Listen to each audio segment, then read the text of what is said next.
कृष्ण चैतन्य प्रभु नित्यानंद श्री अद्वैत गदाधर शिवासादि गौर भक्त वृंद रूप सनातन भट्ट रघुनाथ श्री जीव गोपाल भट्ट दास रघुनाथ एहि छे गोसाई कौरी चरण वंदन यहाँ हैते विघ्नाशे अभीष्ट पुरन अभीष्ट पुरन अभीष्ट पुरन। पिछली बार हम लोग सैन फ्रांसिस्को में प्रभुपाद जी के साथ थे जब जगन्नाथ जी की प्राण प्रतिष्ठा हुई थी। तो अगर हम प्रभुपाद जी का देखें तो न्यूयॉर्क में धीरे धीरे उनकी थ्राइस अ वीक क्लासेस हुई, प्रीति भोज होने शुरू हुए, दीक्षा हुई, टॉम्किंस स्क्वायर पार्क में वहाँ पे संकीर्तन हुआ। फिर उसके बाद 2 प्रिंटिंग प्रेस हुई मैनुअल, जिससे उन्होंने वो magazine back to Godhead छापा और उसको वितरित भी किया। और अभी वो सैन फ्रांसिस्को में आकर उनका वो रॉक मंत्र जो था उसका एक बहुत बड़ा हुआ, इस तरह से कांग्रीगेशनल बहुत बड़ा, और यहाँ पर जगन्नाथ जी की स्थापना। सो वन बाय वन हर एक सिटी के साथ साथ हम जैसे जैसे प्रभुपाद की सफलता या ठाकुर जी की कृपा का अनुभव करते हुए चलेंगे।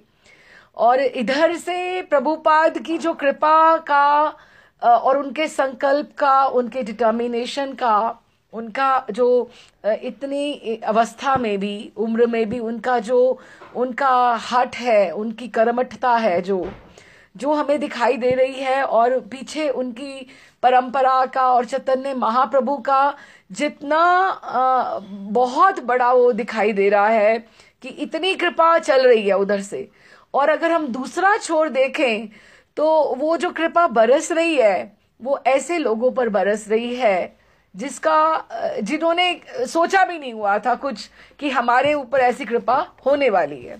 तो अभी दोनों एंड की कोई वहां पे प्रतीक्षा नहीं कर रहा था कि हमारी दीक्षा होगी, या दीक्षा भी कोई चीज होती है, या भगवान कृष्ण भी कोई हैं, कोई किसी को कोई समझ नहीं है। लेकिन एक हमने पिछली बार पढ़ा कि प्रभुपाद ने ये देखा कि दीक्षा, ये बहुत बड़ी बात थी कि प्रभुपाद ने देखा कि मुझे दीक्षा देनी है जिसको जिज्ञासा है, क्योंकि जिसको इतना भी थोड़ी भी समझ है कि भगवान कृष्ण जो हैं वो सबसे बड़े हैं और मैं उनका दास हूं, तो मुझे अपने कर्तव्य से पीछे नहीं हटना। ये बहुत बड़ी बात होती कि सांप्रदाय में एक दीक्षा गुरु से इतना स्वीकार उन्होंने उनको करा। तो ये बहुत सुंदर बात प्रभुपाद ने स्टेप लिया इस तरह से। अच्छा, अभी हम आगे पढ़ते हैं। हम सैन फ्रांसिस्को में ही हैं और एक एक शहर के साथ अलग अलग हमारी यादें, स्मृतियां जुड़ती जाएंगी। भगवान जगन्नाथ की उपस्थिति से मंदिर सुंदर लगने लगा, कि मंदिर अपने आप वो सुंदर लग रहा है। भक्तगण नित्य ही उनके लिए मालाएं बनाते। प्रभुपाद ने सिखाया कि मालाएं, नहीं तो उनको लोगों को कैसे पता था कि पुष्प कहाँ से, कैसे, किस तरह से पिरोए जाते हैं सुई धागा में माला पिरोने के लिए। न्यूयॉर्क से जदुरानी द्वारा बनाए गए भगवान विष्णु के चित्र आ गए। ये जो न्यूयॉर्क में जदुरानी हैं, जदुरानी बहुत बड़ी डिवोटी हुई हैं। और हैरानी की बात है,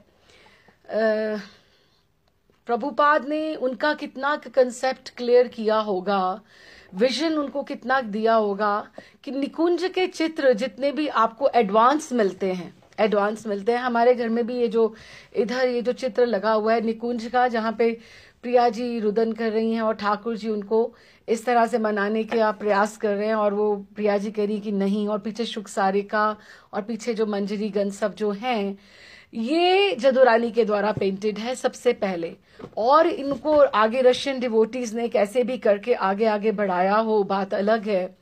लेकिन जदुरानी का विजन जो निकुंज का है बहुत क्लियर है, बहुत ही क्लियर है कि कोई भी पेंटिंग अगर हम देखें तो उसमें उसने नए नए भाव उसके प्रस्तुत होते हैं।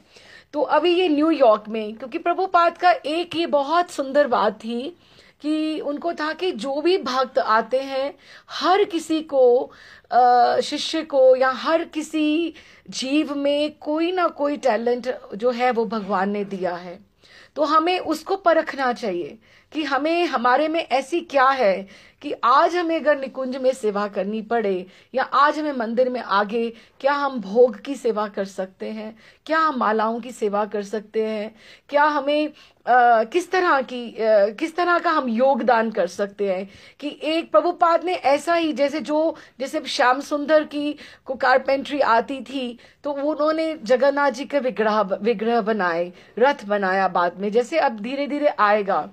इस तरह से प्रभुपाद ने देखा कि जो उनका जो डिसाइपल लेटर ऑन आर्किटेक्ट है तो उसका टैलेंट, तो इसी से हम कर्म बंधन से छूट जाते हैं कि हम जो भी करें अपनी सेटिस्फेक्शन के लिए या अपने टैलेंट का जो इस्तेमाल जो हम करें, हम भगवान को अर्पित करते हुए भगवान के लिए करें तो हमें उसका बाद का कर्म बंधन नहीं लगता है। तो एक भक्त को या एक वैष्णव को हमेशा ये देखते रहना चाहिए कि हमारे में कोई गुण ऐसा होना चाहिए जिससे हम ठाकुर जी की सेवा करके आगे बढ़ सके, कि हमारे में ऐसा कौन सा गुण है। तो ये जो जदुरानी है न्यूयॉर्क में, इन्होंने द्वारा बनाए गए भगवान विष्णु के चित्र आ गए। अब प्रभुपाद ने धीरे धीरे उनको ये एक्सप्लेन की होंगी चित्र। अभी ये तो अब भगवान विष्णु का चित्र आया है, तो गोविंद दासी ने स्वामी जी का विशाल चित्र बनाया था और जो अब उनके आसन के निकट लटक रहा था। एक प्रभुपाद का चित्र बना है, एक विष्णु भगवान का बना है। तो प्रभुपाद अगर सैन फ्रांसिस्को छोड़कर भी चले जाएंगे तो एक चित्र उनके वहां पर आसन पे उनका वो रहेगा उस तरह से कि ताकि गुरु की वहां पर प्रेजेंस है। भक्तों ने दीवारों पर भारत से प्राप्त कृष्ण के चित्र टांग दिए थे। भगवान जगन्नाथ के ऊपर पड़ने वाले प्रकाश के कारण उनकी आंखें हमेशा हिलती डुलती नजर आती, कि जैसे वो बड़े स्माइलिंग भगवान बनाए थे उन्होंने, श्याम सुंदर जी ने। और अब की बार हमने मूवी में भी देखा, बहुत अच्छा लगा। अगर अब ये जिन्होंने सैन फ्रांसिस्को का जो शुरू किया, माइकल ग्रांट जो मुकुंद स्वामी थे, उनके हमने दर्शन किए, बहुत अच्छा। और श्याम सुंदर जिन्होंने ब्लू शर्ट में थे, श्याम सुंदर वेरी ओल्ड डिसाइपल जिन्होंने जगन्नाथ जी का भी किया था, कार्विंग किया था। और भी एलन गिन्सबर्ग भी था और सुमति मुरारजी भी थी। मतलब ऐसे हमने कितने ही भक्तों के दर्शन किए उसमें कि सब हम लोग we can relate ourselves to the story, जिस तरह से हम उसी फ्लो में। लेकिन माइकल ग्रांट जो मुकुंद हैं, मुकुंद भक्त हैं, मुकुंद दास हैं, उनका बहुत सैन फ्रांसिस्को में शुरू करने का, ऑर्गेनाइज करने का उन्हीं का मेन एफर्ट रहा। अच्छा, तो भगवान जगन्नाथ के ऊपर पड़ने वाली प्रकाश के कारण उनकी आंखें हिलती डुलती जान पड़ती और ऐशबरी के आध्यात्मिक प्रवेश में वे विशिष्ट आकर्षण बन चुके थे कि कोई भी आता तो जगन्नाथ जी के दर्शन करना आवश्यक समझा जाता, कि वो सेंटर ऑफ अट्रैक्शन थे। कि ऐशबरी में एक मंदिर खुला है, वहां के भगवान है जिनके नेत्र बात करते हैं। स्वामी जी के अनुरोध के अनुसार भक्त तथा अतिथि भगवान जगन्नाथ की वेदी के समक्ष भेंट लाने लगे। तो ये उन्होंने कहा था उनको कि आप जब भी आओ यहाँ भगवान है, कि आप एक संबंध बनाने की बात है, कि आपको एक संबंध स्थापित करना चाहिए उनसे। और हम देखें कि हमें कुछ थोड़ा कुछ लेकर मंदिर जाना चाहिए। तो उनको क्या होता था, क्या लेकर आते थे, कोई गेहूं का आटे का जैसे बंडल थोड़ा सा जैसे छोटा सा वो ले आता, कोई ब्रेड का ही एक टुकड़ा उठा के ले आता, ब्रेड का एक टुकड़ा जगन्नाथ जी के लिए, साल्टीन की डिब्बी, मोमबत्ती का छोटा सा, ये नहीं कि मोमबत्ती को फ्रेश है, मोमबत्ती का कोई छोटा सा आधा टुकड़ा। लेकिन जगन्नाथ जी को भी कितनी प्रसन्नता होती उनके भाव में, जो उनका जो भाव था भाव था वो दैट इज मोर इम्पॉर्टेंट। जिस तरह से गीता में भी कहते हैं कि जल जल हो, फल फूल पत्र मैं सब स्वीकार करता हूं, क्योंकि ठाकुर जी जो भी हम उन्हें देते हैं उसमें से वो वस्तु को स्वीकार वो अलग करते हैं, उसके बीच में हमारा जो भाव जुड़ा होता है, जो हमने स्नेह उनको दिया होता है, वो उस स्नेह उस भाव को स्वीकार करते हैं। तो उनको नहीं था कि ये फ्रेश मोमबत्ती है कि नहीं, वो आधा टुकड़ा अगर होता वो या फूल या फल को चढ़ा जाते। ये सुनकर कि किसी वस्तु को स्वयं प्रयोग में लाने के पूर्व उसे ईश्वर को अर्पित करना चाहिए। प्रभुपाद ने ये भी बोला कि हम कुछ भी इस्तेमाल करें, प्रयोग करें, हमें पहले उसको ठाकुर जी को दिखा देना चाहिए कि हमने ये नया चीज लिया है। तो कुछ हिप्पी पहनने के पूर्व अपने नए कपड़े लेकर आते। अगर नए कपड़ा अगर जोड़ा लिया उन्होंने कि अबे हम थोड़ा हम प्योरिफाइड हो रहे हैं तो हमें अच्छे से कपड़े लेने हैं, तो वो प्रार्थना करके जगन्नाथ जी को दिखाते, उनको भेंट करते और प्रसादी लेकर सिर पे चढ़ा के उसे यूज करते। अब ये भी कितनी बड़ी प्योरिफिकेशन है हर चीज की। ये हिप्पी भगवान जगन्नाथ के आदेशों को पालन नहीं करते थे, पालन नहीं वो कर रहे थे क्योंकि उनको बहुत पता ही नहीं था, लेकिन वो आशीर्वाद चाहते थे कि वो ब्लेसिंग्स उनकी कृपा के लिए उनके हाथ आगे थे कि हमें और कृपा मिले और कृपा मिले। तो प्रत्येक रात्रि को भक्तगण उसी तरह आरती उत्सव संपन्न करते। तो अब आरती तो उनको आ गई थी भगवान की कि कैसे आरती की जाती है। अब धीरे धीरे धीरे धीरे अगर हम डेटी वर्शिपिंग का जो स्टैंडर्ड इस्कॉन में है, अगर आज के हम स्टैंडर्ड को देखें तो हमें समझना पड़ेगा सच में कि प्रभुपाद ने कितना मेहनत की है, उनके शिष्यों ने कितना किया है।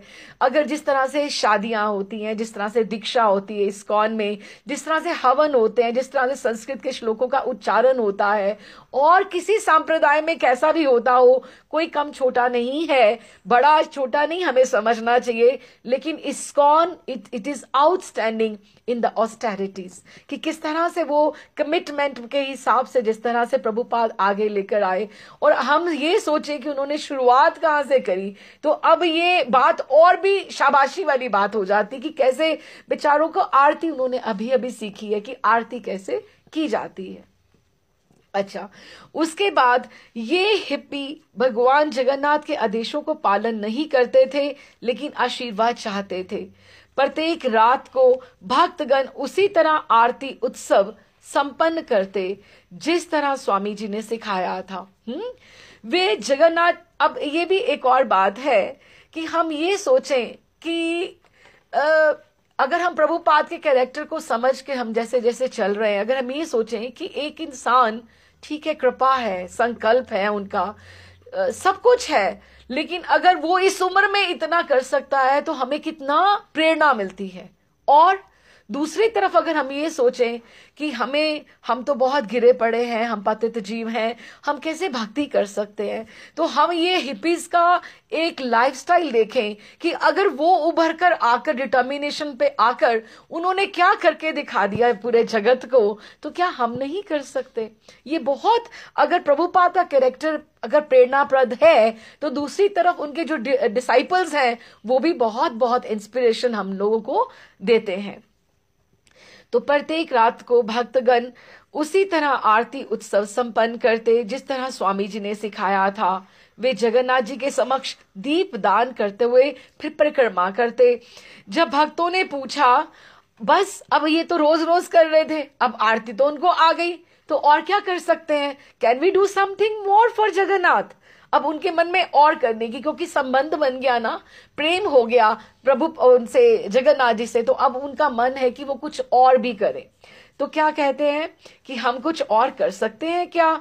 तो उन्होंने कहा, तो स्वामी जी ने कहा, हाँ अगरबत्ती भी आप अर्पित कर सकते हो, उससे सुगंध आती है। उन्होंने बतलाया कि श्री विग्रह अर्चा इतनी बड़ी है, इतनी विस्तृत है, चाहे तो 24 घंटे कर सकते हो, किंतु यदि आप लोगों को, प्रभुपाद ने कहा, अगर मैं सब कुछ बता दूंगा एक ही बार में, आप लोगों को तो मूर्छा ही आ जाएगी, आप तो घबरा ही जाओगे कि कहां से क्या शुरू करें। इसलिए मैं I am going slowly with you people, slowly धीरे धीरे सब बतला रहा हूं। इसीलिए धीरे धीरे सीखें तो कोई इसमें बुरी बात नहीं है, हम सीख सकते हैं।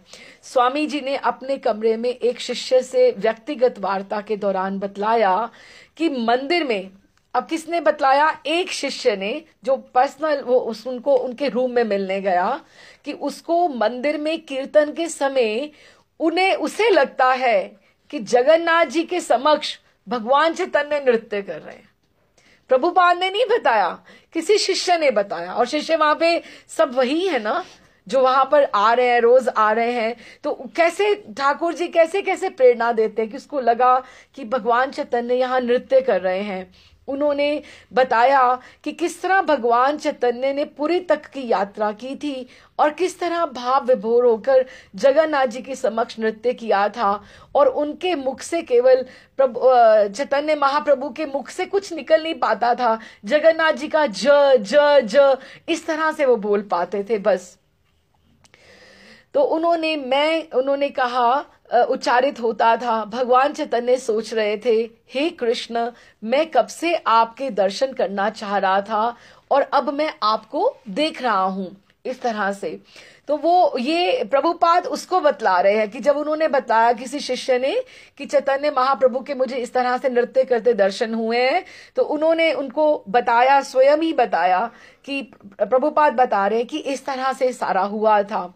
जब वे पुरी में रह रहे थे तो 500 व्यक्ति तक एक बार में उनसे मिलते थे और हर संध्या में विशाल कीर्तन होता, जिसमें 4 टोलियां होती और प्रत्येक टोली में 4 मृदंग वाले 8 करताल वादक होते थे। कि जिस तरह से रथ यात्रा रहती है या नगर संकीर्तन होता है, 4 टोलियां, और एक एक टोली का एक एक हेड होता है, लीडर होता है, और एक एक टोली में गाने वाला एक होता है, उसको फॉलो करने वाले कई होते हैं, और 4-4 मृदंग वाले और 8-8 करताल वाले होते हैं।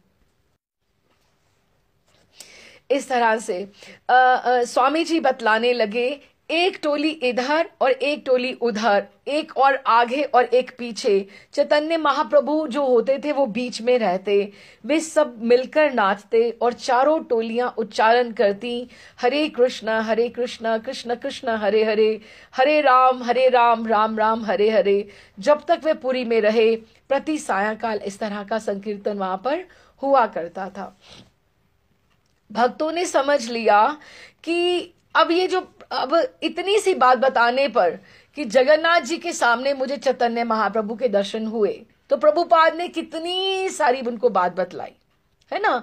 तो उनको लगा कि हमें तो कुछ पता ही नहीं है, ये सारी की सारी बातें हमें बहुत बहुत अभी जानना है। भक्तों ने समझ लिया कि उनमें तथा स्वामी जी में बहुत अंतर है। वे कभी हिप्पी नहीं रहे। उनको ये अब इस बात में ग्लानि होनी शुरू हुई कि हम लोग तो we are born and brought up here in American culture, and we for चलो सेल्फ रियलाइजेशन की वजह से, या वैसे हम लोग घर छोड़कर निकल आए, या हम भटक गए नशों में या एडिक्शन इधर करने में, लेकिन प्रभुपाद तो हिप्पी नहीं रहे। उन्होंने ये चीजें बचपन से सीखी हैं, घर में उनके संस्कार में है। वे प्रभुपाद कभी हिप्पी नहीं रहे। उन्होंने कभी भी एशबरी के LSD आध्यात्मिक पोस्टरों, रॉक गवैयों, हिप्पियों की अशिष्ट भाषा, क्योंकि हिप्पियों की जो भाषा होती है कोई अच्छी तो नहीं होती ना, क्योंकि वो इस तरह से ही सड़क के ऊपर रहते हैं, जो भी मन में आता है किस तरह से कैसे भी बोलते हैं। अशिष्ट भाषा तथा सड़क के लोगों से परिचित नहीं रहे हैं। वे जानते थे कि स्वामी जी उनसे भिन्न हैं, यद्यपि कभी कभी वे इसे भूल जाते थे। वे प्रतिदिन बहुत सा समय उनके साथ खाने, मजाक करने, उन पर आश्रित रहने में बताते थे कि प्रभुपाद के पास बहुत सारी कथाएं होती थी उनको बताने के लिए। तो कभी कभी उनको लगता है ये हमारे जैसे ही तो है, फिर उनको लगता है नहीं, प्रभुपाद को बहुत ज्ञान है, इनकी जो नॉलेज है उसकी कोई था नहीं है, ये हमारे जैसे नहीं है। तो प्रभुपाद की उनको लगता था कि चाहे वो हमारे साथ एक बड़े बड़े सदस्य की तरह, फैमिली मेंबर की तरह रहते हैं, हमसे हंसी मजाक भी करते हैं, लेकिन प्रभुपाद की एक अलग पहचान थी, एक डेजिग्नेशन था। जब वे लोग भगवान जगन्नाथ के समक्ष उनके साथ कीर्तन करते होते तो स्वामी जी अपने, देखो अब ये क्या है, विजन क्या है, कॉन्शियंस क्या है। जो सारे हिप्पीज होते थे वहां पर, वो महसूस करते थे कि वो जगन्नाथ जी के सामने हैं, लेकिन प्रभुपाद जी महसूस करते थे वो जगन्नाथपुरी में। उनकी कॉन्शियंस की स्टेट जो थी वो कितनी हायर थी। जैसे अमेरिका के प्रभुपाद ने ये बात बहुत बार लिखी है कि it does not matter that if I'm sitting in the first class AC room or AC flat in America, in the most advanced culture and all, पर मेरी conscience जो है वो राधा दामोदर मंदिर में है। It matters most कि हम कहाँ हैं और मानसिक तौर पे और आध्यात्मिक तौर पे हमारी क्या स्थिति है। वो दोनों जो स्टेट है वो फर्क आता है उसमें, और वो हमारी पहचान है, आइडेंटिटी वहां है। तो जब वे लोग भगवान जगन्नाथ के समक्ष उनके साथ कीर्तन करते होते तो वो तो वही होते, लेकिन जब वे राकेश हाँ, लेकिन स्वामी जी वो अपने आप को उस जगन्नाथ के समान सामने नहीं मानते। वो जगन्नाथ मंदिर में जगन्नाथ जी के गर्भगृह के सामने समक्ष भगवान चैतन्य के कीर्तन के बारे में सोच रहे होते, because he was in an advance consciousness. उनका जो लेवल था it was much much higher. जब चैतन्य महाप्रभु ने जगन्नाथ जी के दर्शन किए थे तो उन्हें उसमें जगन्नाथ जी के जब भी वो गरुड़ स्तंभ के पीछे खड़े होके इस तरह से जैसे सुबह आते थे चैतन्य महाप्रभु, तो 12 बजे तक वो वहां पे ही स्वरूप दामोदर और राय रमानंद को कहना पड़ता था कि प्रभु दोपहर हो गया है, दिन चढ़ाया है इतना, आप चलो घर जाके कुछ आप गंभीरा चल के कुछ आप पान कर लो, कुछ खा लो। तो फिर उनका ये रूटीन होता था, एवरी डे वो समुद्र स्नान करते हुए मंदिर जाते और मंदिर से वो प्रसाद लेकर 12 बजे वो हरिदास को प्रसाद देते हुए वो गंभीरा आते, क्योंकि गंभीरा और हरिदास जी की समाधि बिल्कुल बगल में है ना। तो वो उनका, अब इनको ये लगता कि जब इतनी देर गरुड़ स्तंभ के पीछे खड़े होकर, क्योंकि प्रभुपाद बहुत लंबे थे, उनका दीर्घ काया थी, तो वो उनको गर्भगृह में अगर वहां पे जाकर दर्शन करें महाप्रभु, तो he could block so many spectators, दर्शन करने वाले डिवोटीज को बहुत वो ब्लॉक कर सकते थे। इसलिए सबसे पीछे जो कक्ष में गरुड़ स्तंभ होता था वहां पर उनका हाथ जिनके निशान है वहां पर अभी भी निशान है, और वो जो उनके चरणों का, क्योंकि उनको इतना उनके विग्रह में उस समय इतना वो तप्त होता था कि वो जो शिलाएं थी, नीचे की जो टाइल थी वो पिघल गई थी और प्रभु उनके चैतन्य महाप्रभु के चरणों के निशान वहां आ गए थे। और वो अभी भी परिक्रमा में चैतन्य महाप्रभु के उन्होंने वहां पर जो चरण है वो टाइल्स के जो ऊपर है, राधा रमन दास बाबा ने सिक्योर करके वहां एक छोटा सा मंदिर बनाया हुआ जिसका हम अभिषेक कर सकते हैं। तो कहने का अर्थ ये है कि प्रभुपाद सैन फ्रांसिस्को में होकर वो गरुड़ स्तंभ के बारे में और चैतन्य महाप्रभु के बारे में सोचते कि कैसे चैतन्य महाप्रभु इतनी दूर से वो दर्शन किया करते थे और वो क्या सोचा करते थे, क्या, क्योंकि उस जगन्नाथ में उनको भगवान श्री कृष्ण दिखाई देते थे। अगर हम जगन्नाथ अष्टकम भी अगर हम पढ़ें तो पहला जगन्नाथ और जगन्नाथ जी का दर्शन करने की सबसे सुंदर जो है भाव यही है, उनको उनके बचपन की लीलाएं सुनाओ। जब वो कृष्ण बलराम ब्रिज भाव में थे, वो उनको दर्शन करने की, क्योंकि आप जब कोई बड़ा हो जाता है, राजा बन जाता है, तो राजा को राजा की बातें, जैसे उसका तो एक वो रुआब रहता जाता है, लेकिन उसको छोटे छोटे पन की बातें सुनाओ तो उसको भी लगता है ये मेरे गांव का है, वहां से आया है। तो अगर हम उनके बचपन की उनको लीलाएं, माखन चोरी की लीलाएं सुनाएं, उनको ब्रिज भाव से स्तुति करें, तो जगन्नाथ जी को बहुत प्रिय है।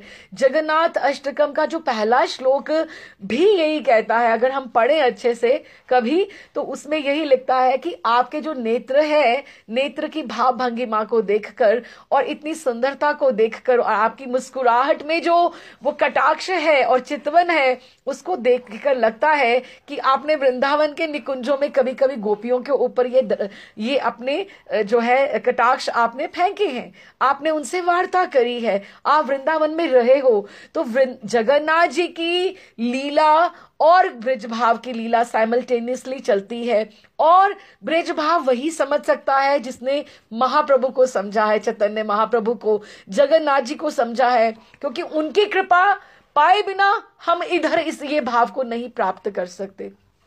हमारे गोस्वामी भी वहां से आए तो उन्होंने ब्रजभाव की सब बातें करी। नरोत्तम ठाकुर ने भी यही लिखा है कि जो वृंदावन के रस को जाना चाहता है उसको चैतन्य महाप्रभु की, उसको जगन्नाथ की लीला का पूरा उसका जो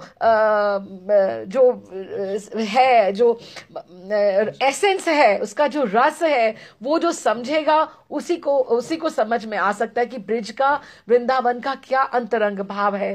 तो जगन्नाथ जी का दर्शन करने की रीति भी यही है।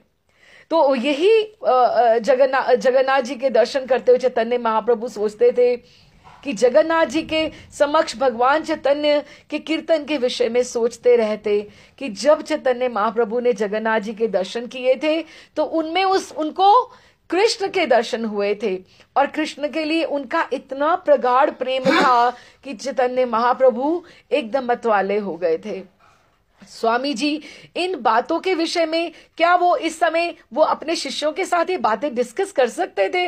अभी उनका लेवल बहुत छोटा था, दे वर जस्ट बेबीज, छोटे छोटे हैं अभी, उनकी बिगिनिंग है इस एरिया में, स्पिरिचुअल लाइफ में।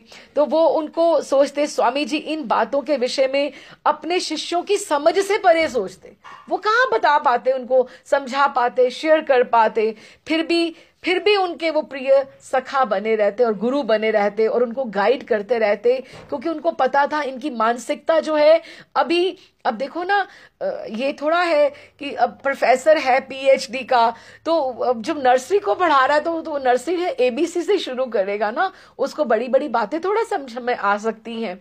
तो उनको उनके सखा बनके, उनके गुरु बनके उनको धीरे धीरे गाइड करते।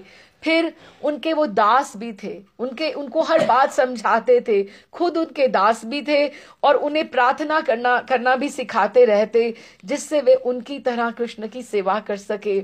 और प्रभुपाद जगन्नाथ जी से प्रार्थना करते, हे ब्रह्मांड के स्वामी मुझे दर्शन दीजिए, जैसे वो है जगन्नाथ स्वामी नयन पथगामी भवो तुम्हें, कि ऐसा दिन कब आएगा कि जब हमें दर्शन होंगे, प्राप्त होंगे।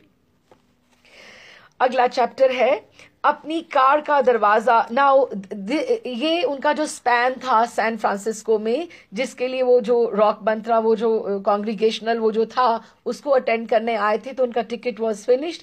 Now he is going back to New York, जो उनका वापस का ट्रिप है। इस तरह से अभी रथ यात्रा नहीं हुई है, लेकिन बहुत संभावना है, क्योंकि जगन्नाथ जी आए हैं तो रथ यात्रा तो होगी, उनको तो घूमने का, रथ पे बैठने का शौक है, तो इसका मतलब प्रभुपाद वापस सैन फ्रांसिस्को आएंगे।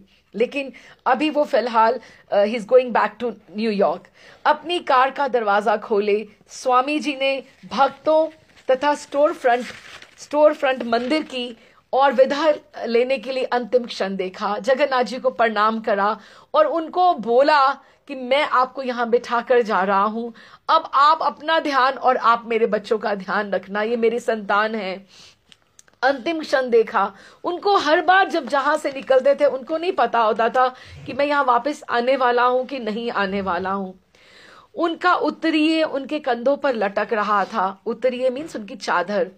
अब ये मात्र स्टोर फ्रंट नहीं था, क्योंकि जगन्नाथ जी के विराजमान होने से अब ये मात्र स्टोर फ्रंट नहीं था, ये अब मंदिर हो गया था। अब तो ये कुछ नया नाम बन चुका था और इसका नाम था नवीन जगन्नाथपुरी। श्रील भक्ति सिद्धांत सरस्वती ने उन्हें यहाँ आने के लिए आदेश दिया था। किनको? उनके गुरु महाराज ने उनको कहा था कि तुम यहाँ आओ, तुम वेस्टर्न कंट्रीज में जाओ। और उनके गुरु भाइयों में से किसी ने ये कल्पना की होगी कि अमेरिकन हिप्पी कितने पागल होते हैं, कितना पागल होते हैं। और वो क्या पागलपन से सबसे बड़ी बात तो ये है कि वो नशे में जब ऊपर हेल्यूसिनेशन उनको हो जाती है तो उनको लगता है उनके गुरु की वो दवाओं के बल के ऊपर कि वहां पर अगर जब उनकी हेल्यूसिनेशन जब उनको होती थी तो उनको ये लगता था कि हमने कुछ भगवान को देख लिया, गॉड के पास हम होकर नीचे आ गए हैं। इस तरह से हटा दो। अच्छा जी, तो इतने सारे लड़के तथा लड़कियां धन तथा शिक्षा के होते हुए भी कि कोई इंडिया में कोई ऐसा कोई कैसे सोच सकता है कि पैसा भी हो, पढ़ाई भी हो, पढ़े लिखे इतने सुंदर लोग हों, तो वो कैसे दुखी हो सकते हैं। लेकिन उनको घर छोड़ने का क्या कारण हो सकता है? कि कोई ये भी सोच सकता है कि कोई दुखी तथा इतने पागल होंगे कि वो घर छोड़कर भगवान को ढूंढ रहे हैं इस तरह से।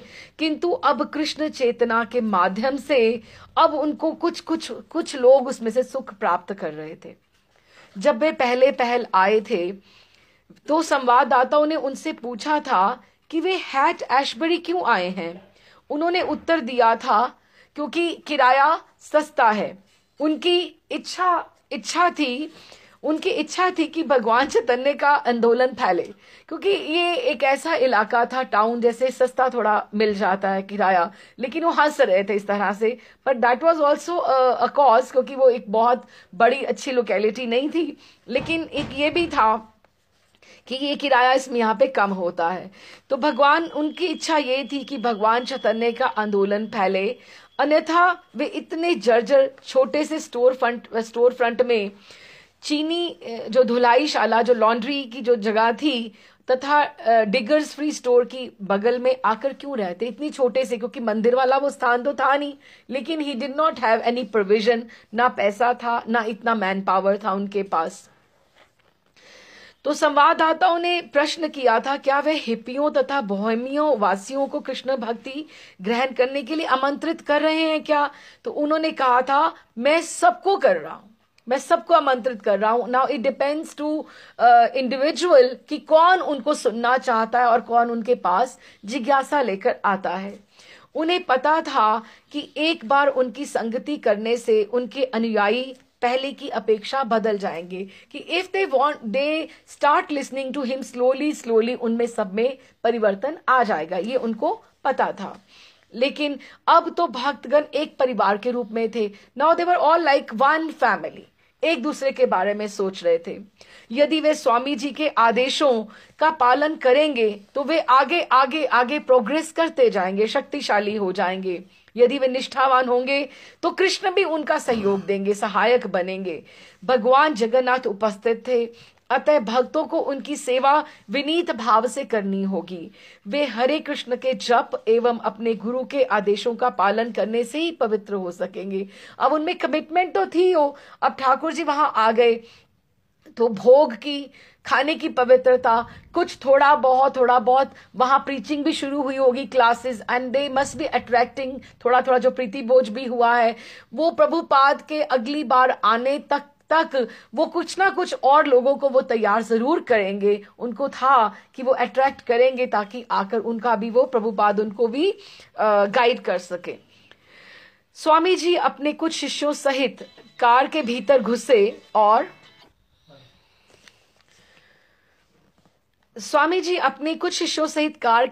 घुसे और भक्तगण उन्हें हवाई अड्डे ले गए। उनके पीछे पीछे कई गाड़ियों में भरकर भक्तगण चले कि जो नए भक्त थे वो प्रभुपाद को सी ऑफ करने तक भी आए। हवाई अड्डे पर भक्तगण विलाप कर रहे थे। बहुत लोग तो ऐसे थे जो प्रभुपाद को मिलकर रो भी रहे थे, किंतु स्वामी जी ने उन्हें विश्वास दिलाया कि अब तो जगन्नाथ भगवान आपके पास है और अगर आप रथ यात्रा करोगे तो मैं तो अवश्य आने ही वाला हूं आपके पास। तो अब उनको लग रहा था कि अगर प्रभुपाद को हमें बुलाना है तो हमें रथ यात्रा का ऑर्गेनाइज हमें करना ही पड़ेगा। तो कहते हो मैं अवश्य आऊंगा। उन्होंने उनसे कहा, तुम लोग मुख्य सड़क से जुलूस निकालने की व्यवस्था करना, जो हाईवे हो, जो मेन अट्रैक्शन हो। छोटी छोटी गलियां हो वो अलग बात है, लेकिन मेन जो सेंटर हो वहां से जुलूस निकालना सुचारू रूप से और बहुत अच्छे से करना। लोगों को हमें बहुत आकृष्ट करना है। जगन्नाथ में प्रतिवर्ष ऐसा जुलूस निकलता है।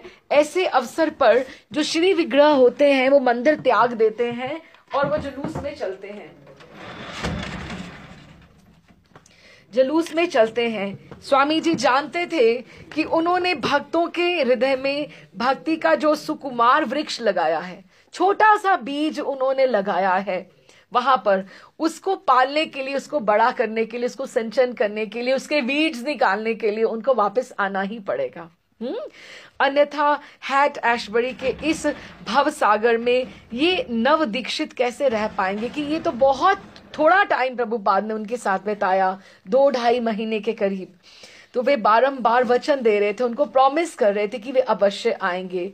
उन्होंने मुकुंद, माइकल ग्रैंड, श्याम सुंदर, गुरुदास, जयानंद, सुभल, गौर सुंदर, हयग्रीव, हरिदास तथा लड़कियों को परस्पर मिलकर रहने के लिए कहा कि आपस में आप एक दूसरे को सपोर्ट करना, सहयोग करना। केवल 2.5 मास पूर्व वे यहाँ पर आए थे और अब जब कीर्तन करते हुए तरुणों के झुंड ने उनका स्वागत हवाई अड्डे पर किया था, अब उनमें से अनेक उनके शिष्य बन चुके थे।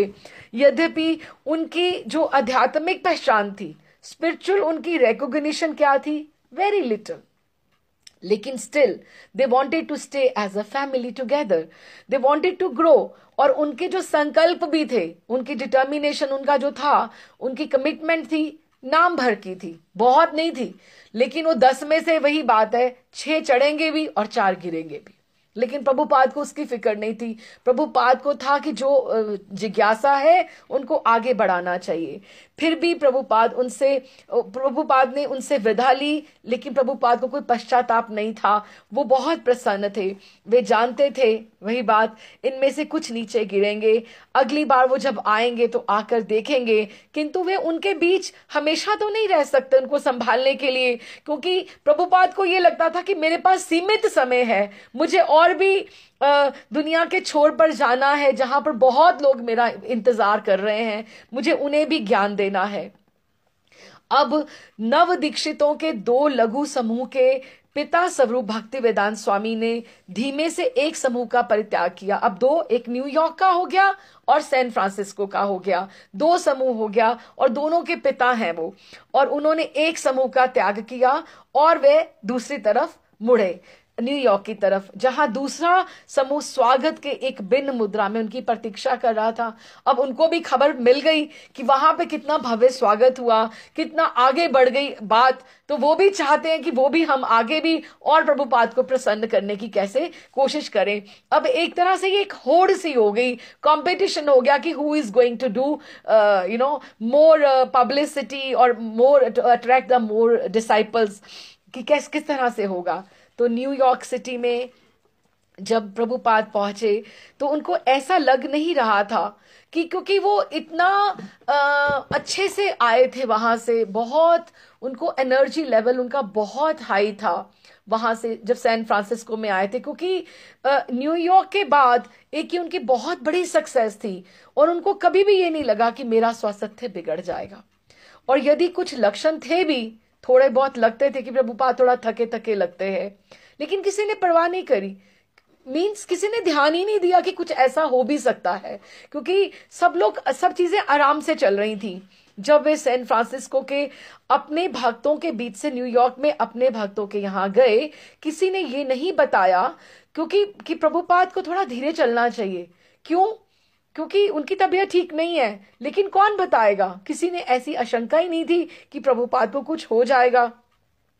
5.5 घंटे की जेट उड़ान के बाद स्वामी जी ने कहा उनके कानों पे बहुत बंद हो रहे हैं और उनको बहुत यहाँ पे प्रेशर पड़ रहा है, किंतु वे ठीक लग रहे थे।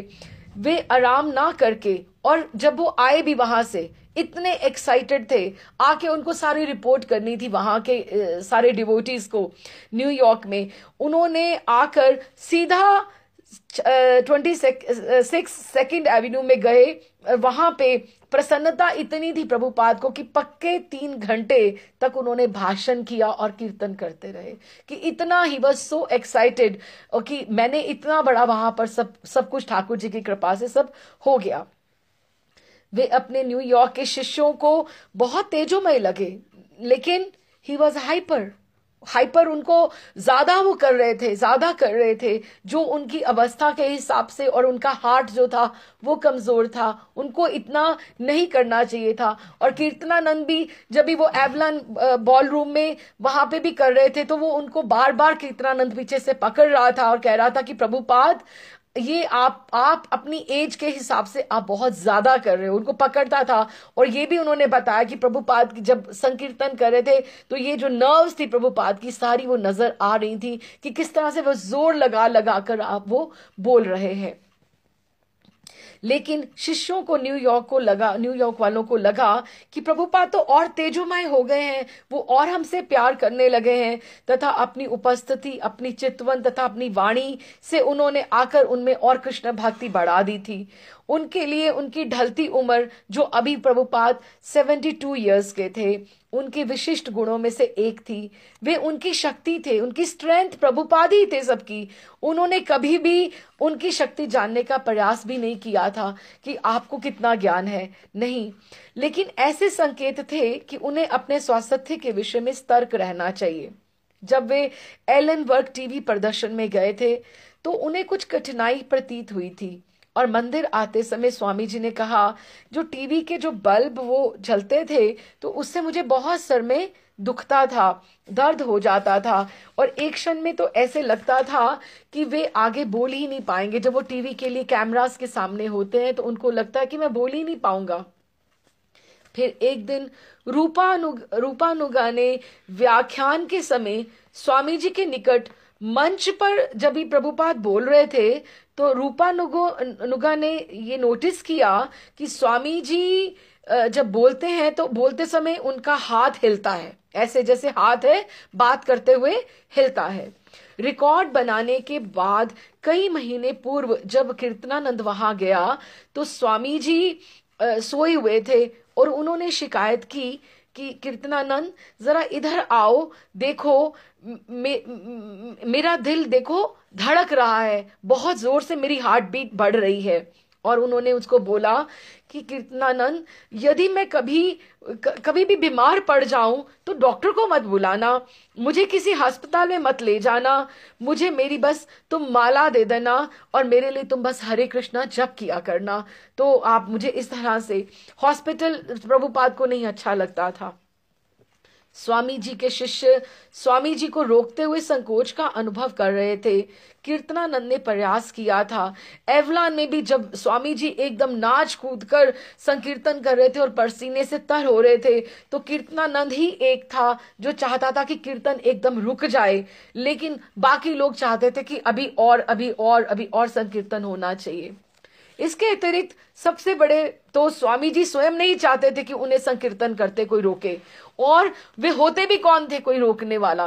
वे अपनी मर्जी के मालिक थे, वे कृष्ण के शक्ति प्राप्त प्रतिनिधि थे, वो he was the representative from Krishna, और किसी भी कठिनाई को लांघ सकते हैं। सबको लगता था कि वो शक्ति अवतार है, जैसे वो उनको हर चीज वो पार कर सकते हैं। प्रभुपाद में इतना एनर्जी है, और एनर्जी काहे की थी? क्योंकि वे शुद्ध भक्त थे, उनकी सिंसेरिटीज बिल्कुल क्लियर थी, वे कुछ भी कर सकते थे। क्या वे प्राय ये उल्लेख नहीं करते रहे थे कि शुद्ध भक्त भौतिक कष्टों से परे होता है? तो उनको तो कुछ प्रॉब्लम हो ही नहीं सकती है।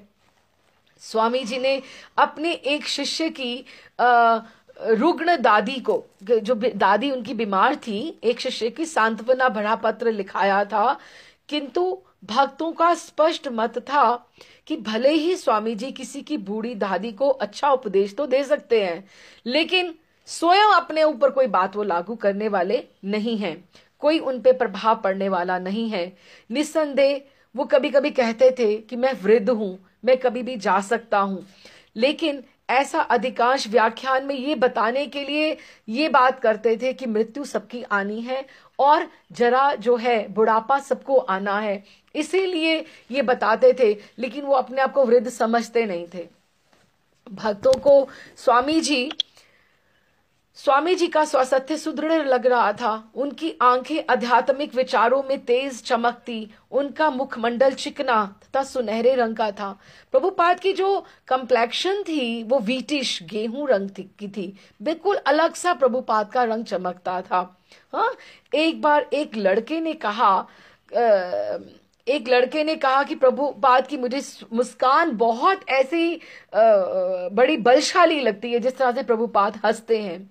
स्वामी जी इतनी अवस्था में भी ठंडे जल से स्नान करते, लोअर ईस्ट साइड के चारों ओर प्रातःकाल भ्रमण करते, मृदंग बजाते और ठीक से भोजन कर रहे थे। कोई नहीं सोच सकता था कि वो बीमार हैं। यदि उनके शिष्य उन्हें रोकना भी चाहते तो भी वो रुकने वाले नहीं थे। किंतु मई के अंतिम सप्ताह में, अभी वो मई में ही आए हैं सैन फ्रांसिस्को से, और मई के अंतिम सप्ताह में स्वामी जी को थकान का अनुभव होने लगा। वे बार बार हृदय को जोर से धड़कने की शिकायत करने लगे। ये सोचकर कि ये लक्षण 1-2 दिन में समाप्त हो जाएंगे, कीर्तनानंद ने सुझाव दिया कि आप थोड़े दिन आराम करें और किसी को मिले भी ना। किंतु उनकी हालत खराब होती गई। कीर्तनानंद ने कहा, स्वामी जी ने शिकायत की कि उनकी जो बाईं हाथ था वो ठीक से काम नहीं कर रहा। फिर उनका बाएं भाग में ऐंठन होने लगी, कि थोड़ा स्टिफ होने लगा उनको जिस तरह से, और उनकी बाईं जो बाह थी बेकाबू होने लगी, जिस तरह से पैरालिटिक अटैक होता है। इस तरह से प्रभुपाद को यहाँ बाईं तरफ सबको होना लगा, क्योंकि वो जो भी कर रहे थे उनकी एज के हिसाब से बहुत ज्यादा था। ऐसा लग रहा था कि भीतर से या मानसिक रूप से उन्हें कुछ पीड़ा हो रही है जिसको वो बता नहीं पा रहे हैं। अच्युतानंद अब कौन है? कीर्तनानंद, ब्रूस जो है वो ब्रह्मानंद, और ब्रह्मानंद का छोटा भाई अच्युतानंद दिखाया था उन्होंने मूवी में भी कि अच्युतानंद जो है। तो अच्युतानंद कहते हैं मेमोरियल डे, जो स्मृति दिवस होता है, कि 2 दिन पूर्व रविवार का दिन था। हमने दोपहर में एक हॉल में एक बहुत बड़ा आयोजन किया था। चूंकि सभी भक्त तैयार हो चुके थे, अतः मैं स्वामी जी को लेने गया। वे लेटे हुए थे और उनका चेहरा पीला पड़ा हुआ था। उन्होंने कहा, अच्युतानंद जरा मेरे हृदय को छूकर देखो, हार्ट बीट कितना तेज है। और मैंने उनकी छाती में तीव्र कंपन का अनुभव किया। मैं नीचे चला आया, किंतु मैं किसी को सावधान करना या डराना नहीं चाहता था, क्योंकि सब लोग वहां पे आयोजन के लिए इकट्ठे थे। मैं कीर्तनानंद के पास गया और धीरे से बोला, स्वामी जी के हृदय में थोड़ी थोड़ी जो धड़कन हो रही है वो मुझे तेज लग रही है। और हम दोनों तुरंत ऊपर चले गए। यही लोग जो थे, कीर्तनानंद, अच्युतानंद, ब्रह्मानंद, ये सबसे क्लोज थे उनको घर में रहने के हिसाब से। हम दोनों तुरंत ऊपर चले गए। स्वामी जी ने कहा, मुझे जरा मालिश करो। प्रभुपाद को मालिश बहुत पसंद थी, अतः मैंने उनकी छाती पर धीरे धीरे मालिश की और उन्होंने दिखाया कि मैं किस तरह करूं। उन्होंने कहा, अन्य लोग चले जाएं, केवल अच्युतानंद रहे, यदि कुछ होगा तो वे तुम्हें बुला लेगा। अतः अन्य लोग चले गए और वहां उन्होंने कार्यक्रम संपन्न किया, किंतु मैं वहीं रहा। उन्होंने 1 या 2 बार मुझे बुलाया और जल्दी से छाती के ऊपर मालिश करने को कहा, कि 2-3 बार अच्युतानंद ने मालिश की। फिर उन्होंने ऊपर देखा तो फिर मालिश करने से उनको थोड़ा रिलीफ मिलता था और उनका रंग वापस आने लगा। मैं मुंह फाड़े देख रहा था। अच्युतानंद कह रहे हैं कि आश्चर्यचकित कि मैं कुछ गलत तो नहीं कर रहा, कुछ हो ना जाए और मैं यहाँ अकेला हूँ। उन्होंने मेरी ओर देखा, प्रभुपाद ने, और कहा, तुम सुस्त क्यों हो? हरे कृष्ण जपो, कुछ नहीं होगा। शाम को फिर उनको दिल का दौरा पड़ा, तो उनको हार्ट अटैक आया प्रभुपाद को। अतः मैं उनके बगल वाले कमरे में सोया। उन्होंने रात गए भी मुझे पुकारा और मैंने उनकी मालिश की। तो आज कीर्तनानंद कह रहे हैं कि आज मंगल की दोपहर थी, स्मृति दिवस था, और मैं स्वामी जी के साथ उनके कमरे में बैठा था। नीचे कीर्तन चल रहा था, तभी पुनः जो ऐंठन जो थी, वो स्टिफनेस जो थी, वो बढ़ने लगी। स्वामी जी का जो चेहरा था वो भी कड़ा होने लगा। उनकी आंखें ठीक नहीं लग रही थी। फिर अचानक वो थोड़ा दर्द से उछल पड़े और मैंने उन्हें पकड़ लिया। वे हाफ रहे थे और कह रहे थे, हरे कृष्ण। और मुझे लगा सब कुछ जैसे अभी रुक जाएगा। मुझे लगा कि प्रभुपाद का अंत समय आ गया है, किंतु उनकी सांस फिर चलने लगी और उसी के साथ उनका जप और तेज से चलने लगा, किंतु उनका शरीर अपने नियंत्रण में नहीं था। ब्रह्मानंद कहते हैं, मैं भी कीर्तनानंद के साथ वहां था। ये स्मृति दिवस का सप्ताह अंत था। हमारी समझ में नहीं आ रहा था कि स्वामी जी को क्या हुआ है। वे बैठ नहीं सकते थे, कराह रहे थे और कोई जान नहीं पा रहा था कि क्या हो रहा है। मैं तथा कीर्तनानंद सभी प्रकार से उनकी सेवा तो कर रहे थे। मुझे जाकर उनके लिए एक बेड पैन खरीदना पड़ा, क्योंकि प्रभुपाद बाथरूम तक भी स्वयं मूव नहीं कर सकते थे।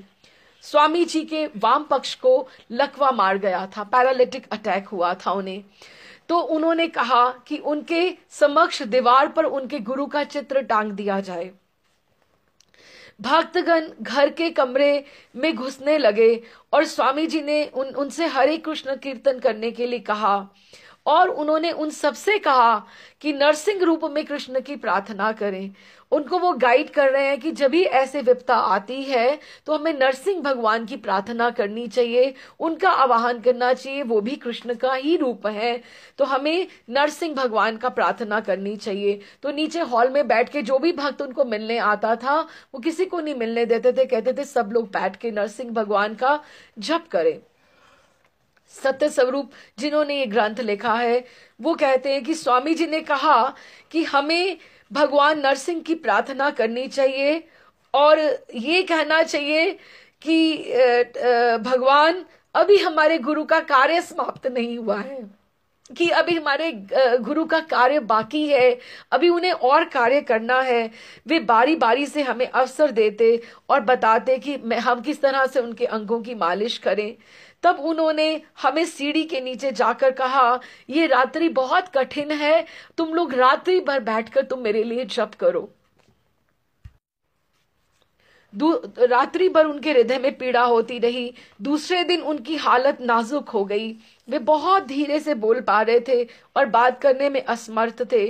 उन्हें डॉक्टरों से चिढ़ थी और उन्होंने स्वयं अपना निदान किया, अपने आप करा कि हृदय आघात से मस्तिष्क का एक भाव प्रभावित हो गया है, कि जो मुझे हार्ट का प्रॉब्लम आया है उससे मेरा कोई जो दिमाग का हिस्सा है वो प्रभावित हो रहा है, जिससे शरीर के वाम अंग में पक्षघात हो गया है। उनका कहना था कि इसका इलाज केवल मालिश ही है, तुम मेरी बाईं तरफ तुम मालिश करो। ब्रह्मानंद कहते, अभी हम और रुक नहीं सकते थे। स्मृति दिवस के दूसरे दिन ही एम्बुलेंस को हमें तैयार करना पड़ा। बेथ इजराइल अस्पताल के पास तो कोई एम्बुलेंस भी ना थी, जो अस्पताल पास में था, अतः मुझे एक प्राइवेट एम्बुलेंस कंपनी से बुलानी पड़ी। अस्पताल से ये तय कर लिया गया था कि स्वामी जी प्रातःकाल 9 बजे पहुंचेंगे, लेकिन एम्बुलेंस ऐसी थी कि दोपहर तक नहीं आई। तब तक स्वामी जी कराहते रहे। अंत में एम्बुलेंस आई और उसके छोकरे कितने विचित्र थे। उन्होंने स्वामी जी को ऐसे पकड़ा जैसे कपड़ों का कोई पुलिंदा होता है, कि उन लोगों के लिए तो डेली रूटीन बात होती है और ये सब लोगों को उनके जैसे घर के जीव हैं प्रभुपाद, उनको लगता था कि उनको अच्छे से हैंडल करें, कि उनको इस तरह से मत पकड़ें। मैंने सोचा कि अच्छा होता कि यदि हम एम्बुलेंस ना बुलाते और टैक्सी में प्रभुपाद को ले गए होते। बेथ इजराइल अस्पताल के डॉक्टर या उनके अधिकतर सहायक उनका ब्लड टेस्टिंग के लिए लेते, इंजेक्शन लगाते और परीक्षण करते, और वो कुछ सोच नहीं पा रहे थे। उनका निदान निर्णयात्मक नहीं होता था। वो अलग अलग लगता था, कि हमें लगता था कि जैसे प्रभुपाद के ऊपर कुछ ना कुछ प्रयोग करना चाह रहे हैं, उनकी अलग से योजनाएं हैं। तभी एक डॉक्टर आया और उसने बताया कि आगे क्या हो, और उसने कहा हम प्रभुपाद की रीढ़ में से कुछ निकालेंगे। स्वामी जी वो जो फ्लूइड निकालना था उनको स्पाइन से, इस रीढ़ से निष्कासन के हानि लाभ के विषय में बात नहीं कर सकते थे, क्योंकि अशक्त थे। अब प्रभुपाद इसमें कुछ इंटरफेयर नहीं कर पा रहे, कर सकते थे लेकिन उनमें इतना हिम्मत ही नहीं थी, वो बोल ही नहीं पा रहे थे प्रभुपाद। तो वो क्या बोलते कि मैं उनको कैसे, उन्होंने अपने आप को सबके ऊपर छोड़ दिया था। उन्होंने अपने आप को अपने शिष्यों तथा कृष्ण की रक्षा में छोड़ दिया था। डॉक्टर नहीं चाहता था कि किसी प्रकार की मेरे काम में रुकावट की जाए। उसने बताया कि स्पाइन में से फ्लूइड निकालना क्यों आवश्यक है और ये भी बताया कि मैं आप लोगों की राय नहीं जानना चाह रहा, बल्कि मैं आपको ये चाहता हूं कि मुझे ये काम करना है, आप सब कमरे में से बाहर निकल जाओ। केवल कीर्तनानंद रह गया, जिसने केवल वहां रहने की जिद की कि मैं प्रभुपाद को अकेले छोड़ के नहीं जाऊंगा। ना तो स्वामी जी अपनी अशक्तता के कारण डॉक्टर को ऐसा करने के लिए रोक पाए, और ना उनके शिष्य, क्योंकि वे निश्चय नहीं कर पा रहे थे कि किया क्या जाए। भक्तगण बाहर पंक्तिबद्ध होकर स्वामी जी के कमरे के बाहर निकल गए, और डॉक्टर ने सबसे बड़ी एवं अत्यंत डरावना इंजेक्शन निकाला। एकदम से बिल्कुल उनको लगा कि प्रभुपाद का तो शरीर वैसे छोटा सा है, उनको क्या लगाने वाले हैं इंजेक्शन। जब भक्तों को वापस आने दिया गया तो एक ने बड़ी ही सावधानी से पूछा, क्या आपको तकलीफ हुई? अस्पताल की श्वेत चादर में लिपटे और श्वेत चादर ओढ़े सुनहरी चमड़े वाले स्वामी जी ने थोड़ी करवट लेते हुए कहा कि मैं बहुत सहनशील हूं, कि मैं सब सहन कर रहा हूं। रूपानुगा ने कहा, जब स्वामी जी को पहले अस्पताल में दाखिल किया गया तो मेरे लिए बड़ी कठिनाई थी। मुझे ज्ञात ना था कि मुझे क्या करना चाहिए। मुझे ऐसी आपातकाल का कोई अनुभव नहीं था।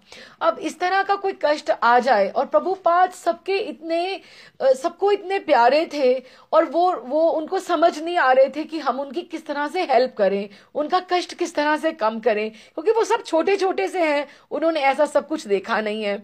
तो वो परेशान थे सब लोग। मेरी समझ में नहीं आ रहा था मैं स्वामी जी की क्या सेवा करूं। मैं डरा हुआ सा वहां पे खड़ा था।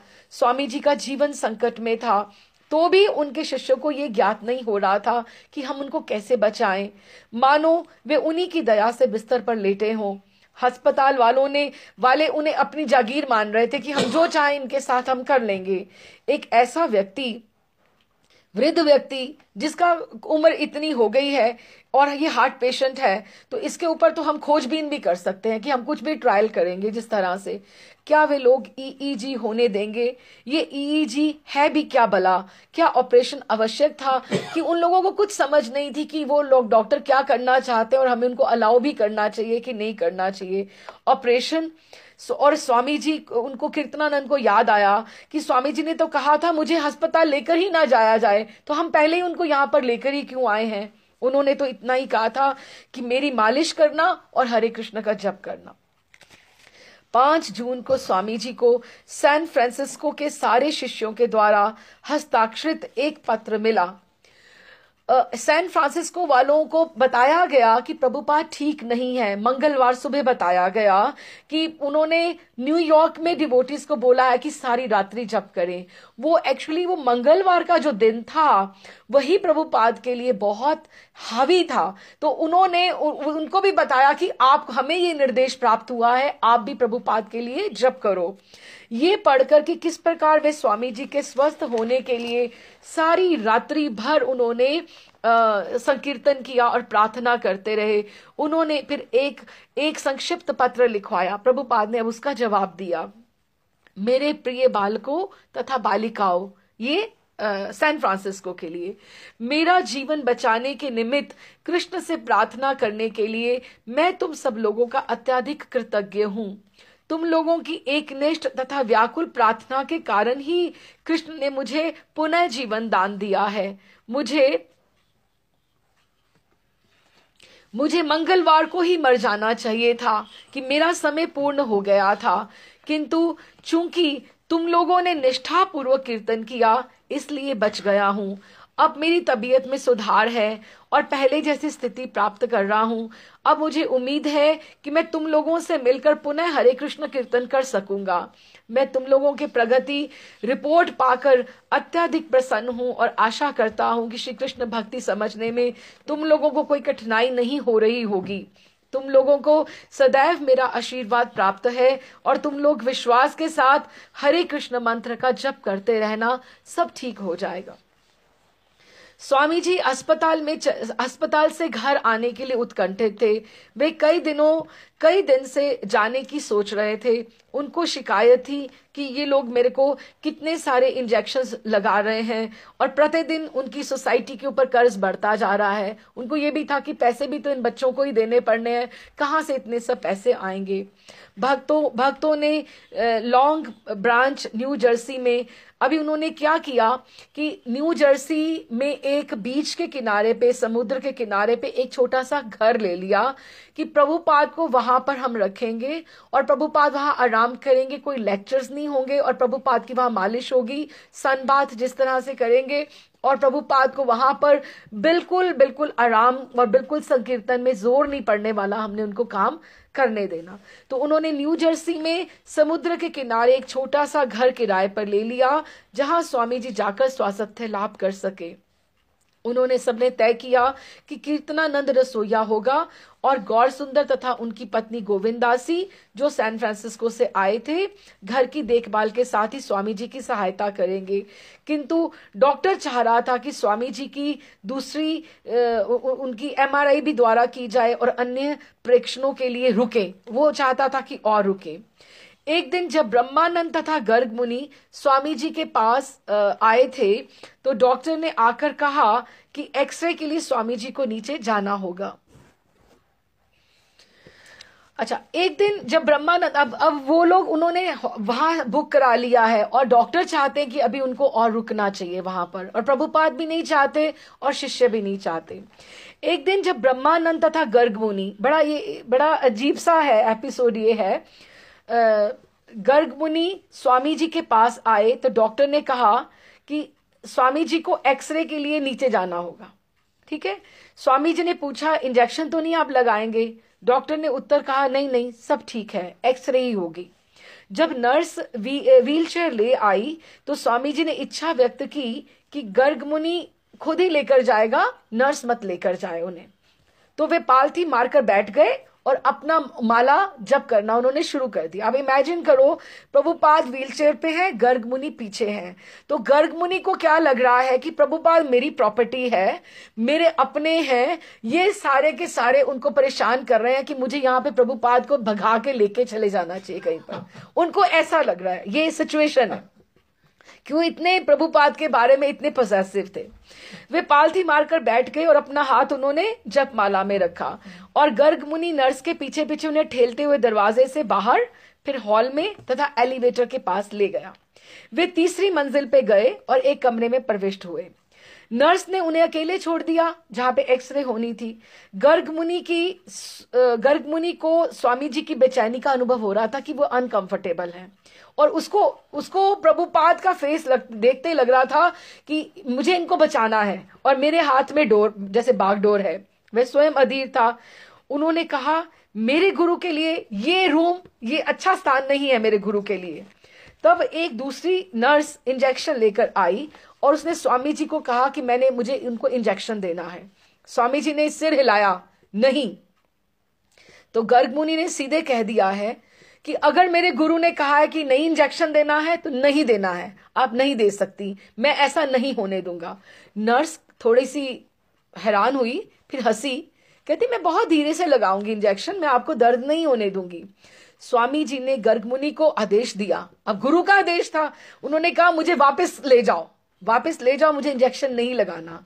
जब नर्स ने ज्यादा बल दिया कि नहीं मुझे इंजेक्शन लगाना है तो गर्ग मुनि अपने स्वभाववश नर्स और गुरु के बीच में आ गया कि मेरे गुरु का आदेश है, इंजेक्शन नहीं लगेगा तो नहीं लगेगा।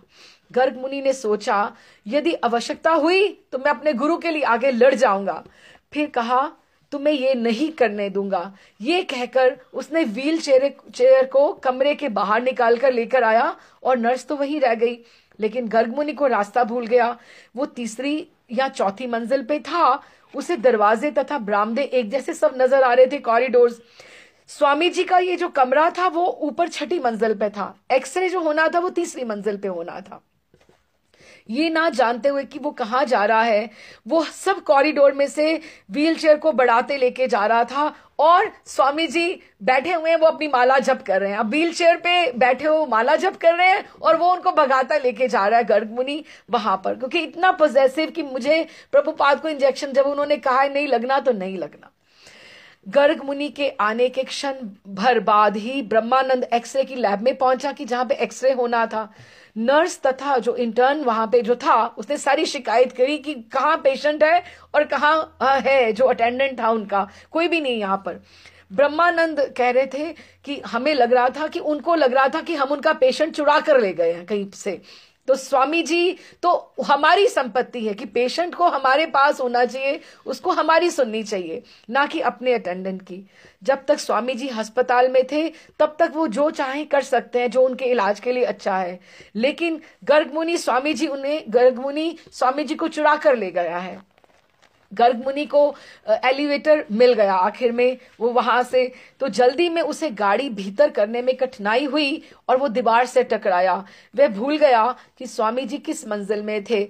उसे इतना ही ज्ञात था कि स्वामी जी की वो सुरक्षा कर रहा है, उनको बचा कर लेके जा रहा है, क्योंकि स्वामी जी नहीं चाहते थे कि वो अस्पताल में रहें और उन्हें लेकर चला जाए।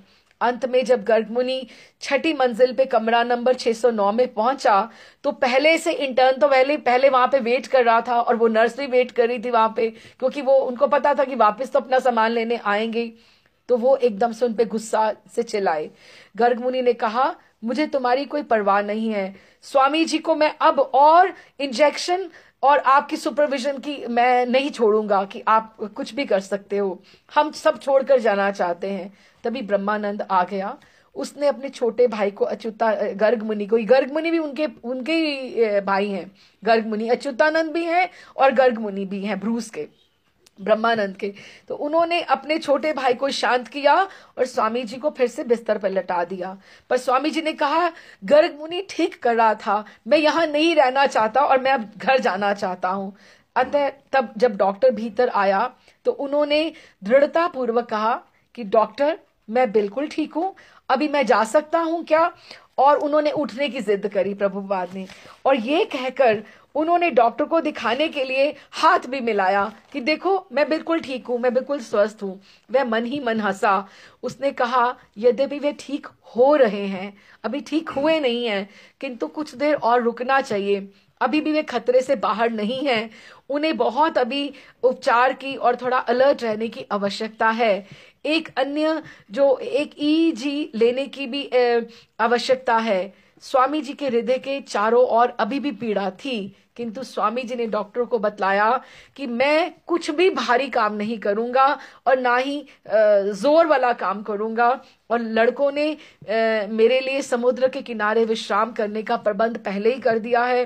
तो डॉक्टरों ने कहा थककर कि ठीक है, बहुत अच्छा है, किंतु अगर आप अपने रोगी को लेकर जाना चाहते हैं तो आप अपनी मर्जी पर लेकर जा रहे हैं, हम उसकी आज्ञा नहीं दे रहे हैं। किंतु स्वामी जी ने पूर्ण निश्चय कर लिया था। ब्रह्मानंद तथा गर्ग मुनि ने एक किराए की कार का, टैक्सी का प्रबंध किया। उन्होंने स्वामी जी की सारी चीजें एकत्रित की और उन्हें उनके वस्त्र पहनाए। जो ही वे उनके कमरे से बाहर आए, अस्पताल के कर्मचारियों ने देखा कि अभी तो एक्सरे होने वाली थी और ये तो सचमुच लेकर उनको जा रहे हैं। तो कुछ डॉक्टरों तथा नर्सों ने उनको बाहर भी रोकने का कोशिश की। ब्रह्मानंद ने कहा, आप लोग चिंता ना करें।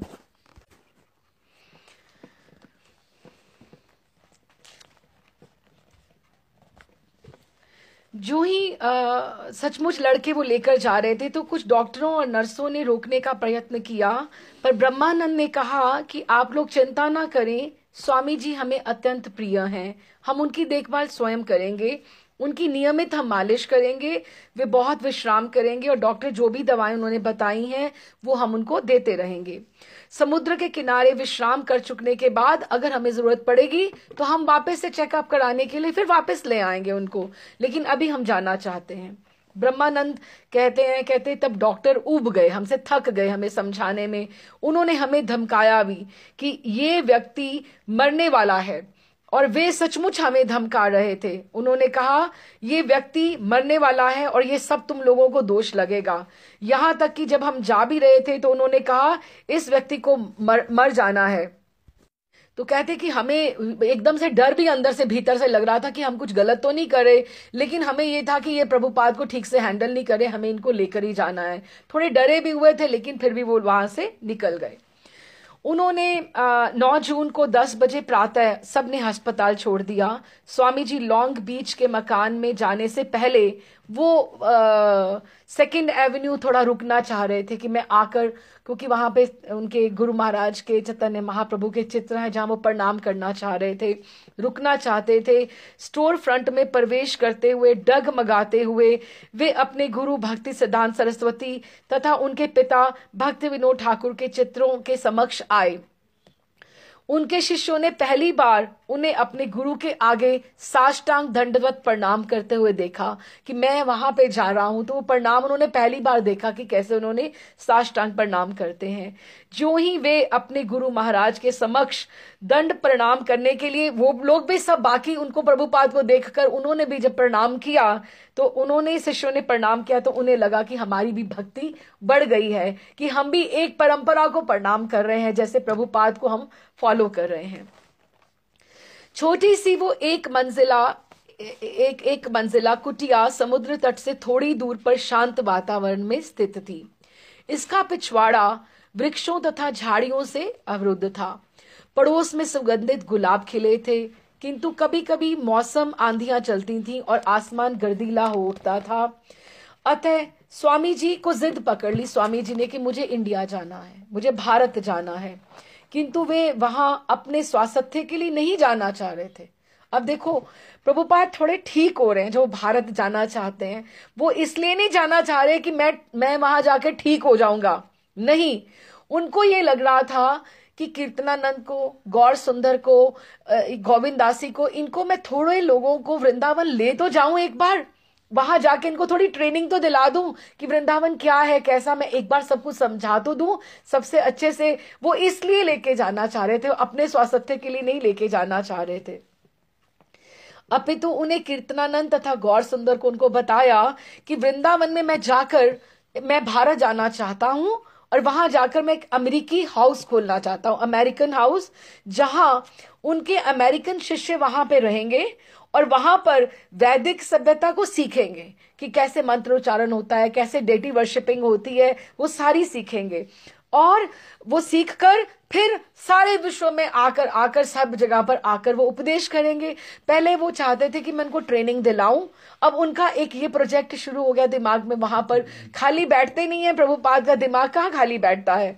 तो उन्होंने ये भी कहा कि वे अपने कुछ जो बड़े बड़े शिष्य थे, जो सारे कीर्तनानंद, ब्रह्मानंद और हयग्रीव को, मैं चाहता हूं कि हॉवर्ड जो था, हयग्रीव, मैं चाहता हूं कि तुम लोग संन्यास ले लो, ताकि सन्यासी तुम हो जाओगे तो तुम्हें पता लगेगा सन्यासी के भी क्या होते हैं, कि कुछ लोगों को हम ऐसे रखेंगे, कुछ लोगों को हम वैदिक कल्चर वो पढ़ेंगे। भारत में वे ऐसा करने वाले हैं। किंतु यदि वे स्वास्थ्य लाभ कर सके तो उनका असली कार्य तो अमेरिका में है। फिर वो कहने लगे कि अगर मैं थोड़ा और ठीक हो जाऊं तो काम तो मुझे यही करना है, गुरु का उपदेश तो मुझे यही है करने का। तो वो अब दोनों बातों पे उनको है कि मैं भारत लेके जाऊं इनको सबको और सब दिखाऊं वृंदावन में। काम तो उनको कितने नजर आ रहे हैं और उनको लग रहा है मैं यहां भी बैठ के प्रीचिंग कर सकता हूं। अभी 2 सेंटर हो गए हैं, अब 2 सेंटर से काम कैसे चलेगा, बाकी शहरों में भी तो जाना है ना।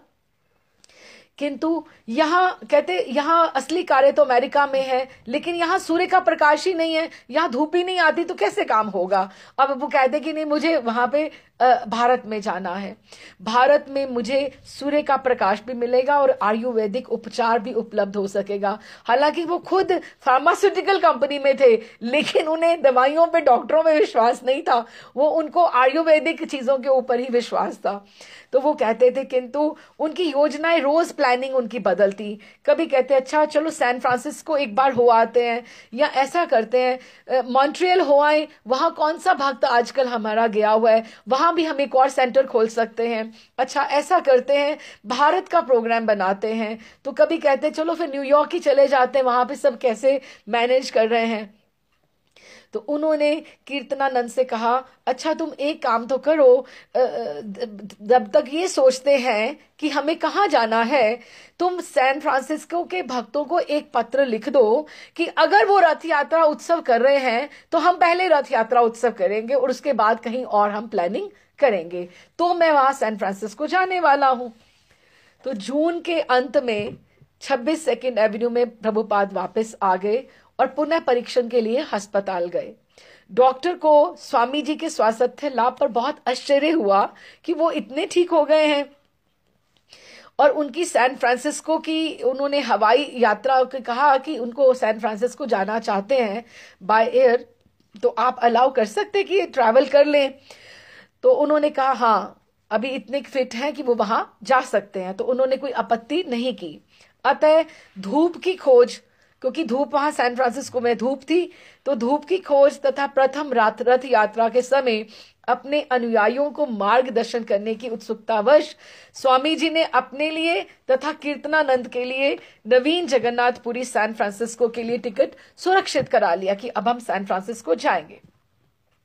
अब वो सैन फ्रांसिस्को पहुंचे तो सैन फ्रांसिस्को हवाई अड्डे पर स्वामी जी हंसे, किंतु जब भक्तों ने पुष्पों तथा कीर्तन के द्वारा उनका स्वागत किया तो अब की बार उनको लगा कि प्रभुपाद उतना नहीं ज्यादा बोले, वो अपने आप को जैसे वो अपनी एनर्जी लेवल को थोड़ा सा उनका कम था और वो थोड़ी एनर्जीज बचाना चाहते हैं। अब वो थोड़ा थोड़ा अपने आप को कंट्रोल वे में लेकर चल रहे थे। इस बार वो थोड़े भिन्न लग रहे थे और वे अपनी छड़ी की सहायता से धीरे धीरे धीरे धीरे बढ़ते गए। जयानंद अपनी बड़ी गाड़ी लिए स्वामी जी की प्रतीक्षा कर रहा था और वे आए तो उन्हें स्टिनसन बीच स्थित शहर के उत्तर में एक किराए के मकान में ले चले, किंतु स्वामी जी ने कहा कि मैं घर जाने से पहले जगन्नाथ जी के दर्शन करना चाहता हूं और सर्वप्रथम वे सैन फ्रांसिस्को स्थित राधा कृष्ण मंदिर चलना चाहते हैं। अतः उन्हें वो वहां पे ले गया जयानंद। स्वामी जी ने कार से उतरकर छोटे से स्टोर फ्रंट में घुसे जो प्रतीक्षारत भक्तों तथा मेहमानों से भरा हुआ था। उन्होंने हंसते हुए जगन्नाथ मूर्तियों को शीश निवाया, एक भी शब्द बोले बिना कुछ नहीं करा। जैसे सैन फ्रांसिस्को से न्यूयॉर्क आए थे तो 3.5 पक्के घंटे उन्होंने प्रवचन किया था और कीर्तन किया था प्रसन्नता में, लेकिन एक शब्द बोले बिना वो कार में आए तथा स्टिनसन बीच के लिए रवाना हो गए। अब वो मंदिर के पास नहीं रह रहे। उन्होंने उनकी तबीयत को देखकर कहीं हिली एरिया में, हिली है शायद, हाँ लेकिन बीच का किनारा है, समुद्र के किनारे ऊंची चोटियों में से, क्योंकि वहां पे जो हिली नहीं है लेकिन रास्ता जो है वो हिल्स के बीच में से जाता है, फिर वो नीचे उतराई में जाएंगे। तो समुद्र के किनारे की ऊंची चोटियों में से होकर कार की चढ़ाई इतनी घुमावदार थी कि स्वामी जी की सांस फूलने लगी। यहां तक कि पिछली सीट में थोड़ी देर वो लेट भी गए तथा कार को धीरे भी चलाने में कोई लाभ नहीं हुआ। कीर्तनानंद ने ये अनुभव किया कि स्टिनसन बीच से चलकर ये वापस सैन फ्रांसिस्को मंदिर तक वापस आना उनके लिए कठिन होगा, क्योंकि बार बार प्रभुपाद इतनी चढ़ाई आना जाना नहीं कर सकते कि जो भी कार्य करना है वो यहीं पर होगा। वो अलाउ नहीं करेगा कि प्रभुपाद वापस मंदिर में जगन्नाथ जी के उधर जाए। किंतु शायद इसी में अच्छाई हो कि वह स्वास्थ्य लाभ में ही अपना सारा समय बताएं, कि उनको काम वहां पे बहुत नहीं दिया जाए, वो अपनी रथ यात्रा का ऑर्गेनाइज करें और हम यहाँ पे स्वास्थ्य लाभ करें, लेकिन प्रभुपाद की गाइडेंस में सारा का सारा काम हो। तो इसके बाद अब अगली बार हम लोग पढ़ेंगे कि जिस तरह से रथ यात्रा शुरू होगी, है ना? Is it okay? हाँ, तो हम अब यहाँ विश्राम करते हैं। तो अब स्टिनसन बीच में प्रभुपाद रहेंगे और वहां पे जिस तरह की रथ यात्रा की तैयारियां सैन फ्रांसिस्को में शुरू होंगी और किस तरह से रथ यात्रा पहली रहेगी वो हम लोग, प्रभुपाद वहीं से कोऑर्डिनेट करते रहे। प्रभुपाद शहर में नहीं आए क्योंकि उनके लिए बार बार हिल्स में से आकर आना संभव नहीं था। तो हम यहाँ पे ही विश्राम करते हैं। बोल श्रील प्रभुपाद की जय।